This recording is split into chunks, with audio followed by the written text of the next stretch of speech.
Assalamu alaikum. Welcome to Dialogue. I'm Taimur Shamil. This week was very significant and important on the foreign policy front. Foreign Minister Shah Mahmood Qureshi was on his two-day visit to UAE, where his meeting with his counterpart and with the Vice President and Prime Minister of UAE took place. These meetings were very important in many ways. Pakistan and UAE, they have a strong relationship, strong bilateral relationship that has a history. Both are strategic allies, and this meeting was also to strengthen the relationship, keeping in mind the changes that are occurring in Middle East at the moment, also keeping in mind that UAE has also formalized its relationship with Israel. For that matter, there are new dimensions to the politics in Middle East. At the same time, there was the issue of visa for the Pakistani people over there in UAE. 1.6 million Pakistanis work in UAE, and this is a big force, I would say, and also a conduit between Pakistan and UAE. This is certainly, this strengthens the relationship of Pakistan and UAE. While this visit of your Foreign Minister went on successfully, at the end, I would say the development that took place was very significant and important. In a presser, Foreign Minister Shah Mahmood Qureshi said that Pakistan has the intelligence that India is planning for a surgical strike, and it is also seeking the approval of its supporters. This sentence is very important. Primarily that India is planning for surgical strike. Pakistan has the intelligence. This is very significant. We'll be discussing about this. Second thing is that India is seeking the approval of its supporters. Pakistan also knows this. So these two dimensions we'll be discussing today. And the third most important thing is the choice of the venue, the place where Foreign Minister made these statements. That is none other than UAE itself. And so these things are very important. We'll be discussing about, first of all, this news in our first segment. And then in our second segment, we'll discuss about another significant development on the foreign policy front. Taliban delegation, the political delegation, was visiting Pakistan, Islamabad, and headed by Mullah Abdul Ghani Baradar, the head of the political office of the Taliban. They were here in Islamabad, met the Prime Minister and the Foreign Minister as well, of course. This development is also significant in the wake of what is happening in Afghanistan. Taliban and the Afghan government, they have agreed on the basic frame of discussion that would go further, that would discuss about the future of peace process in Afghanistan. Prime Minister focused on reducing the violence from both sides, asked both sides, the Taliban and the Afghan government, to talk about peace and stability in Afghanistan, and that Pakistan is a stakeholder for peace in Afghanistan. We'll be discussing about this, Afghanistan. We are joined by a special guest on Skype. Our first guest is Lieutenant General retired Naeem Lodhi, renowned analyst, renowned senior defense analyst and former defense minister of Pakistan. Welcome to the show, General Lodhi. Our second guest is Ambassador Asif Durrani, renowned expert on Pakistan's foreign policy and former ambassador of Pakistan to Iran. Welcome you both.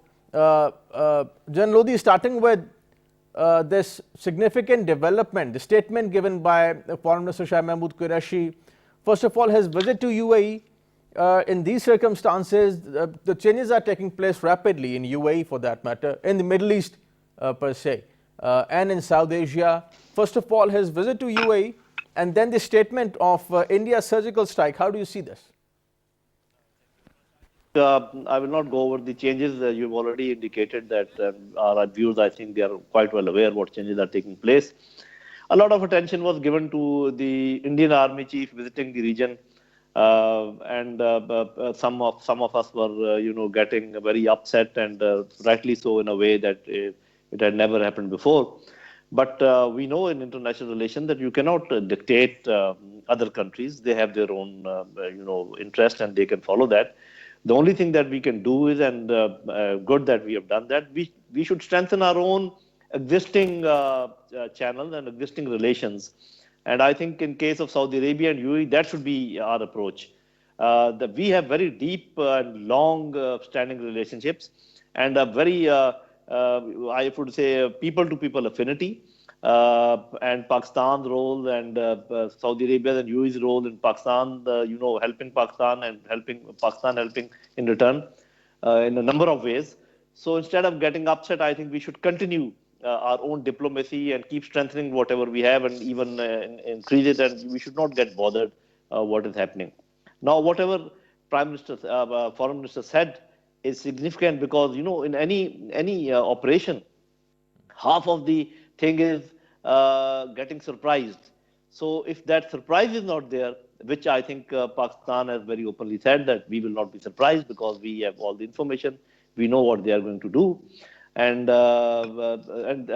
and saying it at a place which where America has a lot of influence and these Arab countries have a lot of increasing influence or we can say mutual influence with India. So I think that way it was very important because this thing will be conveyed very strongly to the Indians, and I think he must have also talked once. He said that Indians are waiting for the nod of certain supporters. I think reaction to that was also there. Very clear statement, and we can make our guesses that who could be those supporters. I think we should not start naming them because we may go wrong. So I think all said and done, one good step that instead of getting upset, you are reinforcing your own relations. Secondly, spelling out a thing which is in your mind very clearly in a region which matters, and also giving a very clear indication to Indians that you should not think that we are not aware what you're doing. Why Indians want to do it, I think we can discuss it in the next question if you raise this. Then I will bring out more things that why Indians are constrained to do whatever we are expecting. Right, Thank you. definitely. Ambassador Durrani, in diplomacy, of course, the choice of words, rhetoric is very important. We saw Foreign Minister Shah Mahmood Qureshi's visit to UAE, his meetings with the officials in UAE. But at the end, this development that we are talking about, his statement regarding India, the information that we have regarding surgical strike, the choice of the venue, how do you see these things in the diplomatic background? How do you see this? Well, I think it depends on the information and the urgency of disseminating that information. Why he chose Abu Dhabi for that, I'm not privy to that, but I think he must have been informed of the development. So I think he expressed that while he was addressing the media there, and there were international media sitting there. So it so happened that he was in Abu Dhabi. It was a bilateral visit, and it had nothing to do what he had to discuss with his UAE counterpart. I'm sure this must have been conveyed regarding Indian motives against Pakistan. But what I see is that Indians have been trying to do some adventures in order to ward off the criticism the Modi government is facing in the country. Right. And the way they have been handling things with regard to their own country and occupied Jammu and Kashmir. And it is also to their dismay, despite over 500 days lockdown in the occupied Jammu and Kashmir state, they have been unable to, in fact, suppress the independence movement in that country, in that state. And no Indian leader worth his salt could dare to visit the occupied state. So in that respect, I think their becoming frustrated is but normal. And they, therefore, when this information was shared by the foreign minister yesterday, so I'm sure this must have alarmed the other capitals because they know it. That earlier also, Pakistan was telling the world 2 months before India declared itself a nuclear weapons state in 1998, but the world took it casually. Similarly, now after the disclosure by EU Disinformation Lab, India stands exposed because these things which Pakistan have been telling the world, they thought that it is probably India-Pakistan spat that Pakistan has been raising this. And a few weeks ago, when Pakistan has come up with dossier, so I'm sure it is going to give more strength to those dossier and more credibility to those dossier, these EU Infolabs disclosures. So in that manner, it is part of the diplomacy. India has been trying to use and abuse the European Union's freedom of expression, but they have in fact abused that facility which was available to them to the extent that they hoodwinked some of the MEPs, members of the European Parliament, to speak against Pakistan. Right. But now I'm sure, I think those MEPs would also be repenting, and we expect them to come up and express remorse, and they should reprimand India. Yes, Taimur. Right, right. Jan Lodhi, talking about the developments that have taken place, I would say the way India has been exposed repeatedly, especially by the Pakistan Foreign Office and also by the EU Disinfo Lab. I mean, first of all, looking at the pressure that was done by Foreign Minister Shah Mahmood Qureshi and DG ISPR, the Indian dossier, as we call it. In that dossier, we specifically mentioned how India has been using or is using, still using, its consulates and the terrorist organizations like TTP, Jamaatul Ahrar and Hizbul Ahrar in Afghanistan. We also mentioned specifically the Indian officials that are involved in this, diplomats and the Indian army officials for that matter. Then there was this EU Disinfo Lab, a major expose of India's designs, the fifth generation warfare that we talk about. I'd like you to comment on this as well. And then this UAE presser. So consecutively, these three major expose of Indian designs. How do you see this? You know, this dossier was a very good work done, but as Excellency Durrani said, and I agree with him, that the main hit has been,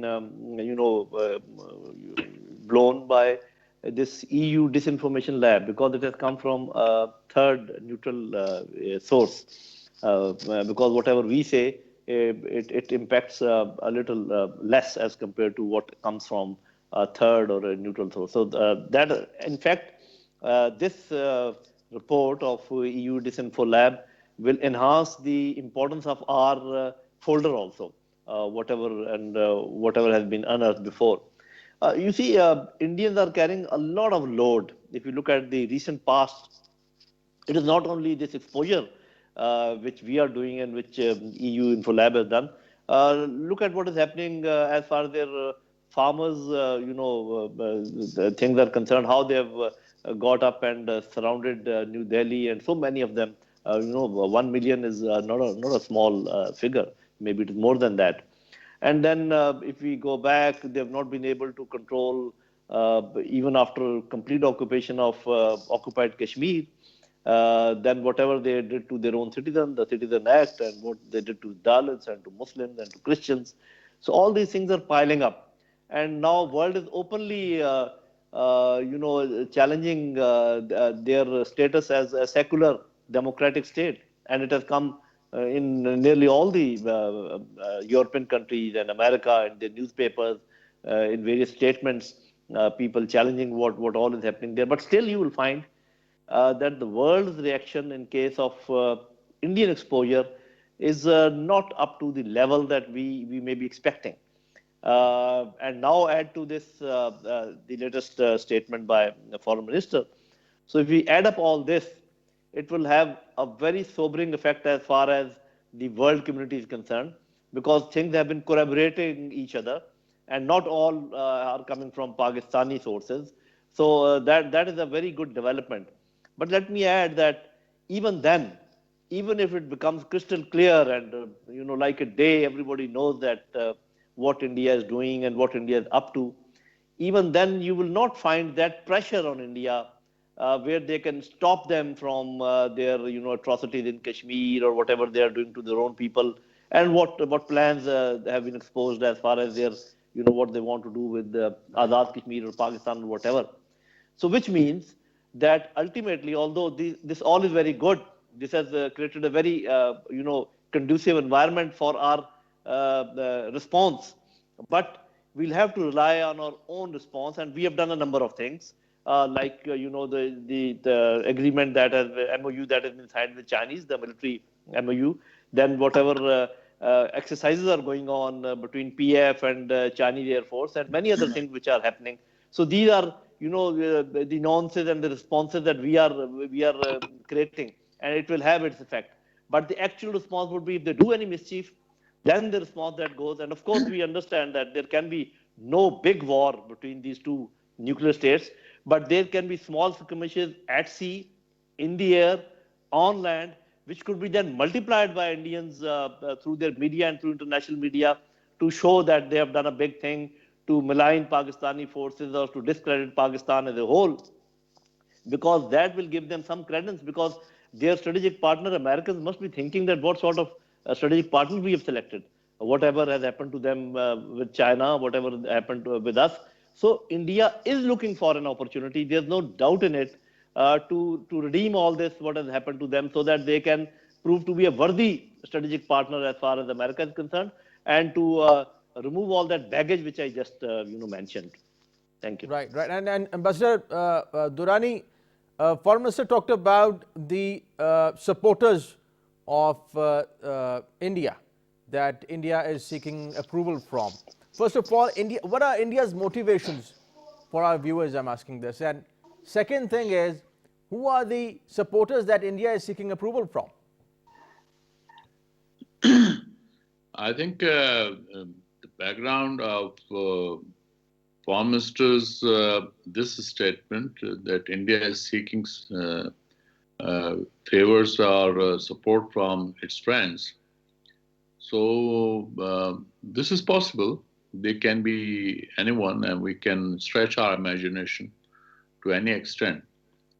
And in that respect, I think what we have disclosed also vindicates that we also have friends who have shared the information with us. So in that respect, I think Indian attempt partially becomes neutralized. But coming back to Indian motives for a surgical strike, I think Indians would be wise enough not to take, and this is also, General Saab has also alluded to that aspect, and Indians would be naive to open two fronts in an atmosphere in a region strategically, and I think General Saab can throw more light on that. Right. But my view is that it is mostly the domestic agenda which might be tempting Mr. Modi and his government to take this adventure. But I think Foreign Minister has preempted the Indian move. So it is important we should rely. If you remember regarding the brass tacks in 1986, India did that. And then General Zaulak visited Jaipur to watch the cricket. So apart from watching cricket, he also conveyed a message to Mr. Rajiv Gandhi. So I think those brass tacks were then, you can say, neutralized. Otherwise, Indians had taken much serious attempt. Then the second time it came during the 1990, where I was posted to India, and we had taken contingency steps how to evacuate our families, where we were living outside the High Commission, so we had to shift in our premises. And third time it came after the 9/11 in December 2001, after the 9/11, and what happened in the Indian Parliament, and India took the pretext and they and moved forces. But they also know that during that period, one of the Indian commanders, he tried to overstep his brief and he was sacked in Rajasthan sector. And this is not I'm saying it, it was very much in the Indian media also and in the international media. I was posted in New York then, and we were closely monitoring the situation. So when you preempt certain things, then I think the enemy should know that we know their moves, and so they would also know, perhaps, or they will calculate. Then Pakistan can take countermeasures. So I think it's a game. It is being played, and India is trying to play this. We have our problems, but that doesn't mean that on national security, I think Indians have also acknowledged their sober analysts. They are also making it known to the Indian leadership that they should not, in fact, take any adventure against Pakistan. Yes. Right. Right.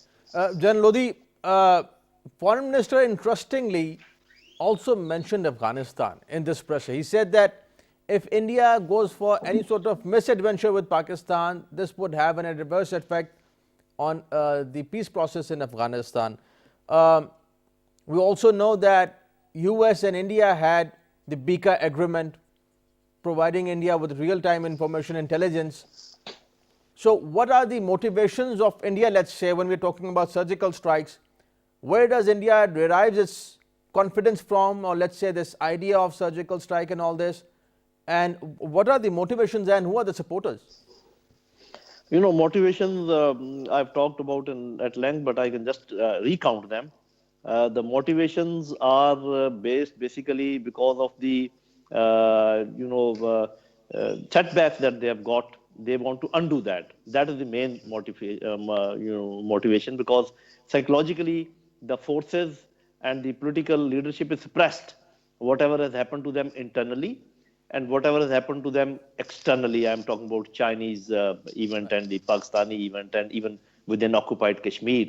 And then I also mentioned that they are the strategic partner of a superpower. So all these is weighing heavily on their mind, that if we have to prove to be a worthy, partner, then what we have to do. And once I've already mentioned that they are a partner, they are in partnership with America, there's no doubt about it. And here you can, make a connection between what the foreign minister said about Afghanistan, and the peace process in Afghanistan, and Indian designs. Because I think we have certainly conveyed to Americans and do not expect much support as far as this peace process is concerned, because we'll be constrained to look on this side. We will become busy once some Indian things come. So I think once we talk of friends and partners, one is very clear, that is America. And I'm sure that Americans have interest with Pakistan also. They may not give a green signal. They should not, but you never know. And second group of friends, you can just imagine from the venue from where this statement was made, and I will not go into any further details because there's new relationships and new friendships which are coming up. The venue itself, indicates as far as that thing is concerned. But I think Pakistan has shown a resolve of a very proper level, I would say. And as I said earlier, that one, that we will not be surprised. And secondly, I think this, our policy of quid pro plus is quite evident. And we have said it openly, it is not a secret. We've always said that if anything is done to us, we will go quid pro plus, which means that we will do a little more than that. The world, we told the world before also, we demonstrated that also, and we are telling the world again, and I think we will demonstrate it again, inshallah, whenever that time comes. So I hope and pray what Durrani Saab was saying, that preemption at times, it creates that impact, and it has happened before also that they did not go for any adventure, but this time, remember too, there's a difference. The difference in the mindset of the political leadership and also the military leadership. And I've alluded to those things. And on top of that, we also know that their approach is not very logical this time. So we may, and also remember that as far as America is concerned, they themselves are in a flux because there's a change which will be happening in January, and for them, I think this is very appropriate time to do all this. So this visit of the Middle East, all this baggage which I have mentioned, and this American situation at this time. So this is all a very complex situation, but I think this gives them a good advantage, and they have got certain Rafales aircraft, and they've also got, I think, the first batch of S-400 anti-ballistic missile systems. So you were asking that what is the confidence which is, BICA is one of the reasons of their becoming very confident. Rafale aircraft is another reason. S-400 could be a third reason. And all the factors which I mentioned. I had said this thing very earlier, that between November 220 and March 221 probably is a good time for Indians to do any mischief. But again, I should reiterate that they will not be able to go for any all-out war, but small operations multiplied through media, showing a great, feat by American forces, Indian forces, so that they can show themselves to be a par worthy of, getting mentioned at the world level. Yeah.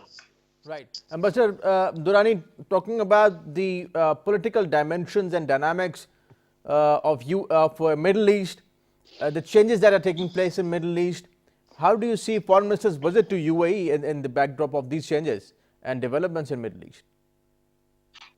As you are aware, Taimur, there have been,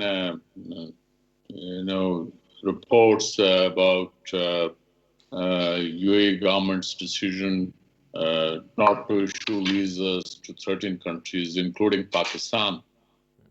So that has been there, but I think a lot of misinformation has been conveyed. Yes, they have been taking action, but primarily I think some unscrupulous agents have been, in fact, hoodwinking the laborers and charging money, getting them visas, and leaving them in UAE high and dry. And that, in fact, caused a problem. I think more than 1,000 laborers, they were shelterless, they had no jobs, and they became destitute. That caused a lot of commotion in UAE, and also it created a problem for them, and they were put behind bars. So I think that is the reason. And there's a need that government of Pakistan should take strict action against unscrupulous elements who are exploiting our people and sending to places where, while they assure jobs, but in fact, they are being deceived. So his visit also reinforces the fact that UAE and Pakistan have had very close relationship. We still on the security front, we are quite close, despite the fact that, as General Saab has referred to the Indian Army Chief's visit, that can take place, and if it was the first ever, so I think Indians, let the Indians, we have our own relationship, and I think we should be confident enough when it comes to diplomatic relationship. We may have economic problems, but that's a temporary phenomenon. It can be removed. I have said it earlier also. Argentina and Brazil, they suffered worst kind of economic crisis with 1,500 to 2,000% inflation in those countries. But they came out. As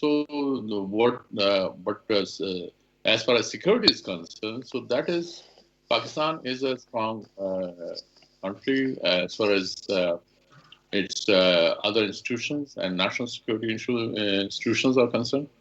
So that is also being realized in the whole entire Gulf region, in the Muslim world, and also in our neighborhood. And we have also proven our mettle while fighting, while dealing with counterterrorism efforts. for the whole region, in fact. So in that way, I think Pakistan is Pakistan is a confident country, and the only problem here is that our people and they lack the knowledge, they lack the analytical capabilities to. So this visit was a good. I mean, it was already overdue, and he undertook this. And of course, the emerging situation, including UAE's recognition of Israel, and that must have figured. And definitely, the situation in the Middle East must have been on the agenda. So these are issues which are of concern to UAE as well as to Pakistan. Yes. Right. Right.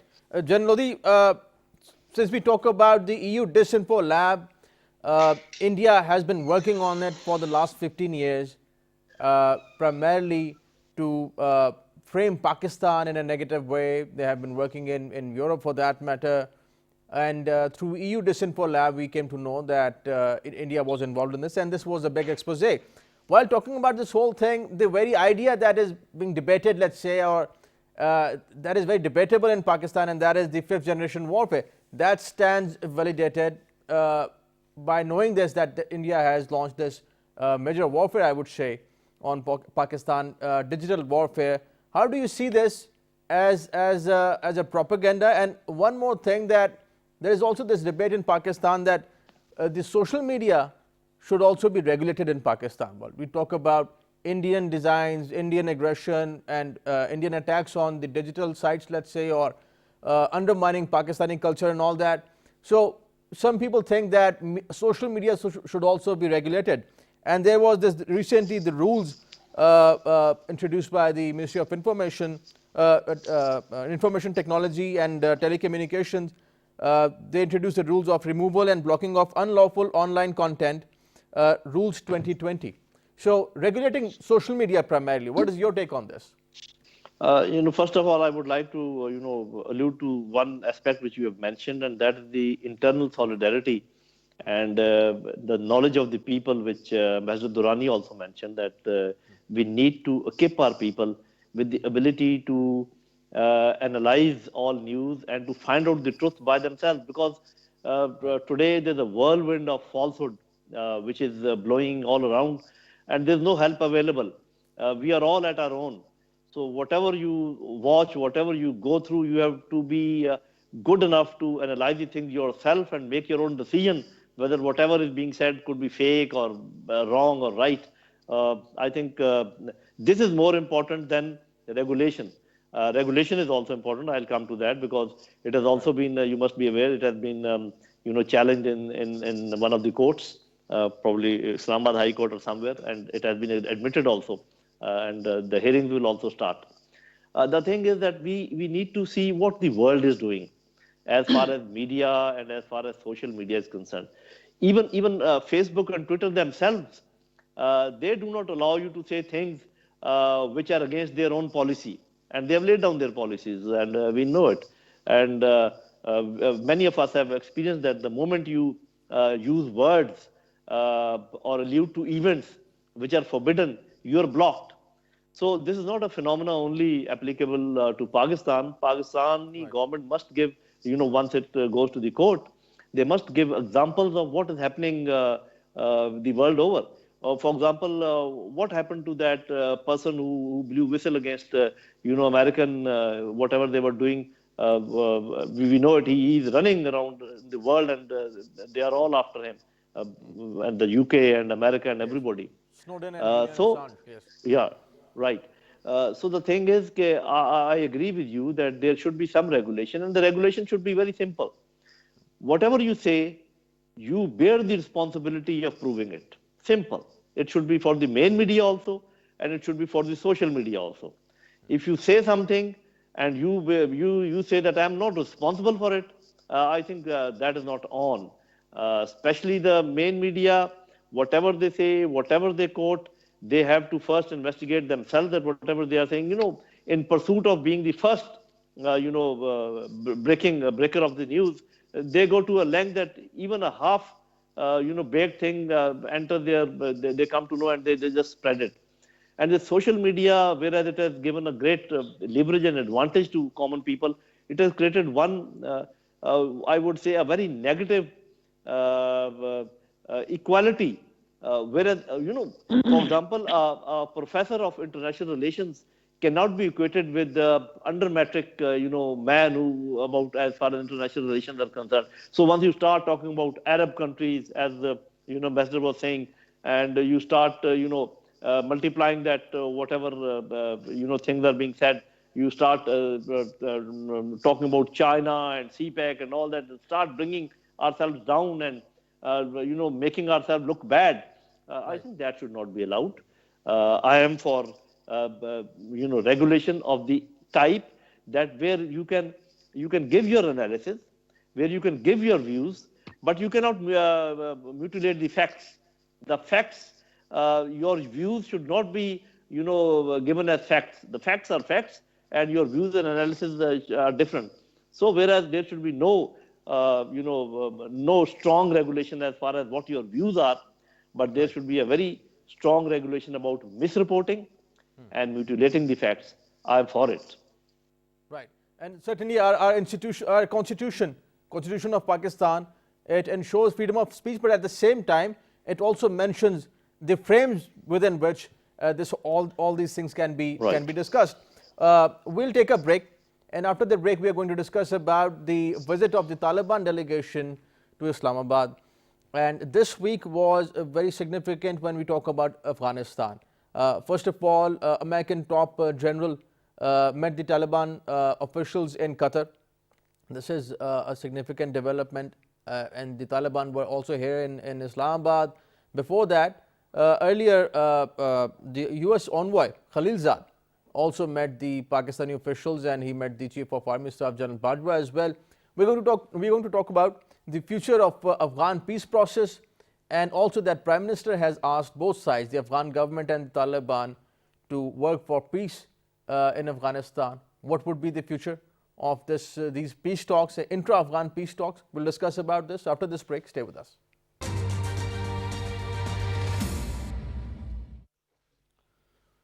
Welcome back. We are discussing the Afghan Taliban's political delegation that was visiting Islamabad. They met the Prime Minister and the senior officials in Islamabad, the Foreign Minister as well. Ambassador Durrani, how do you see this visit of the Taliban political delegation?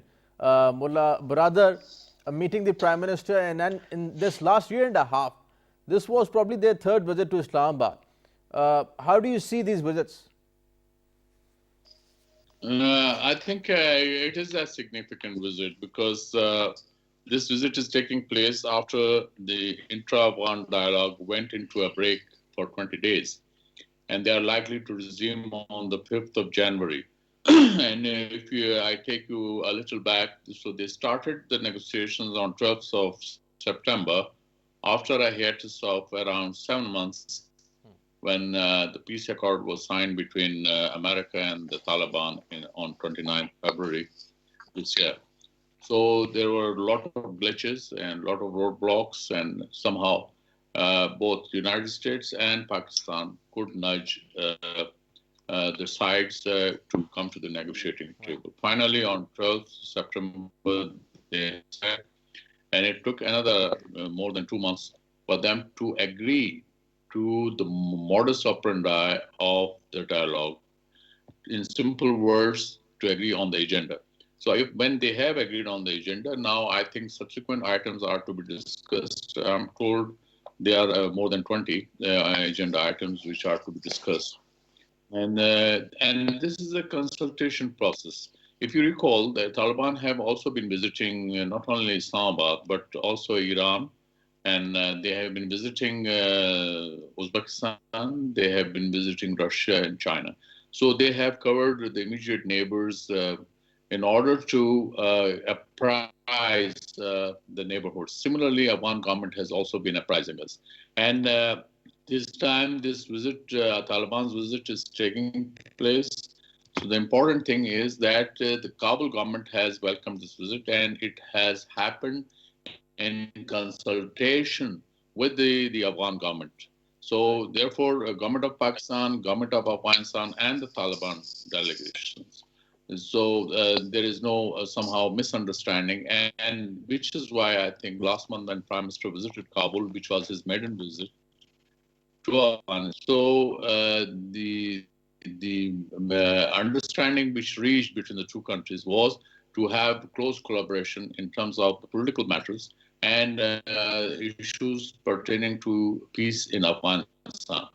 So I think that is an important step, and there's an understanding between Afghanistan and Pakistan governments. So Taliban, I think they also with the snail's pace. It is still moving ahead, and I think we should keep our fingers crossed. Reason being that American forces supposedly they will be thinning out to 2,500 by 15th of January, but by May 2021 they have to withdraw as per the agreement. But now Joe Biden administration, what steps they take is yet to be seen. However, he also seemed to be in favor of withdrawing the troops, but he calls it a responsible withdrawal. So on that, different interpretations are being offered with regard to that the United States would want to maintain its bases in Afghanistan or some of the bases. There are talks of maintaining 2 bases, but that would only happen when the stakeholders in Afghanistan agree to that. So in my view, I think the immediate neighbors of Afghanistan, they are also very much on the same page as far as the withdrawal of American troops are concerned and the peace process is concerned. Now, I think more can be done, which we can discuss subsequently. But the underlying point is here. I think, and that would be the biggest confidence building measure, which can also take the intra-Afghan dialogue process further if the two sides, they agree for ceasefire, and before that, they substantially reduce the violence level. Yes, Taimur. Right, right. Then Lodi, my last question on Afghanistan. When we talk about the peace in Afghanistan, certainly we want, Pakistan wants long-lasting peace in Afghanistan. But at the same time, Pakistan has its own concerns when we talk about Afghanistan, TTP, and all these terrorist organizations operating over there. We also came up with the Indian dossier. So certainly Pakistan has also been working for peace in Afghanistan. But our concerns, have we been communicating this to the other side, to the Afghans, to the Americans as well, that we want them to also address these issues, these concerns? My question is, would they? So, and what would be the future of peace in Afghanistan? I'm sure first the basic thing is that whatever is happening, I think these are all good developments. The agreement of intra-Afghan dialogue and so many dignitaries, American dignitaries visiting Pakistan, and then this Afghan delegation coming. The question that you asked, I'm quite sure that Pakistan has been conveying all these things. To what effect, I am not very sure about it. Because as far as Afghan government is concerned, I think we have the right to tell them that under their nose, things have been happening which shouldn't have happened. And their nexus with the NDS and RAW nexus is very well known. So whereas I agree that once Pakistan makes this statement that we have no favorites, but at the same time, I think Pakistani leadership must keep in mind, and I'm sure they must be keeping that in mind, the past of all these, various players, which we don't want to play favorites with. If 2-3 players have been doing a lot of harm and damage to us, and others they have not been doing it, so if we keep them at par, I don't know in diplomatic parlance how do we justify that? But I think all said and done, this time, in my own reckoning, in my own assessment, the detractors are comparatively weak. The group of detractors, which includes RAW, which includes certain elements of NDS, some gun runners, some narcotic barons, Tehreek-e-Taliban Pakistan, which you mentioned, and some other groups that have joined them.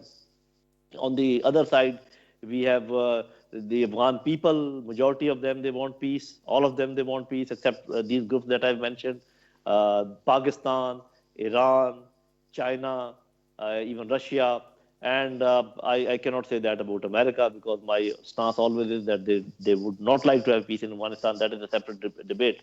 We can do it someday else, some other time.